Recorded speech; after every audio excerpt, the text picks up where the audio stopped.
গোপাল ভাঁড়ের বুদ্ধির গল্প শুনব, সঙ্গে আমরা ইংরেজিও শিখব। চলুন আমরা শুরু করি। একদিন রাজা কৃষ্ণচন্দ্রের দরবারে এক ধনী ব্যবসায়ী এসে অভিযোগ করল যে তার মূল্যবান সোনার হার হারিয়ে গেছে। One day a wealthy merchant came to King Krishnachandra's court and complained that his precious gold necklace was lost. রাজা খুব চিন্তিত হয়ে গোপাল ভাঁড়কে ডাকলেন। The king became very worried and called Gopal Bhar. Gopal Bhar একটু হাসলেন এবং বললেন, রাজামশাই, আমায় একদিন সময় দিন, আমি চোরকে ধরে আনব। Gopal Bhar smiled a little and said, Your Majesty, give me a day, I will catch the thief. পরের দিন গোপাল সকলকে দরবারে জড়ো করলেন। The next day Gopal gathered everyone in the court.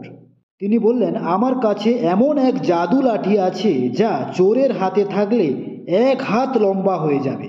He said, I have a magical stick that will become 1 hand longer if held by a thief. সবাই অবাক হয়ে গোপালের কথা শুনল। Everyone listened to Gopal in surprise.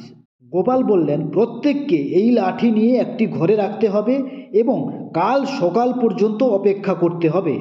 Gopal said, everyone has to keep the stick in a room and wait until tomorrow morning. পরের দিন গোপাল লাঠিগুলো পরীক্ষা করলেন এবং একটি লাঠি দেখিয়ে বললেন, এটাই চোরের লাঠি। The next day Gopal examined the sticks and pointed to one, saying, this is the thief's stick. চোর লজ্জায় মাথা নিচু করে স্বীকার করল, আমি চুরি করেছি। The thief bowed his head in shame and admitted, I stole it. রাজা অবাক হয়ে গোপালকে জিজ্ঞাসা করলেন, তুমি কিভাবে ধরলে? The king asked Gopal in amazement, how did you catch him? Gopal হাসতে হাসতে বললেন, চোর ভেবেছিল লাঠি বড় হয়ে যাবে, তাই সে লাঠিটা ছোট করতে কাটে।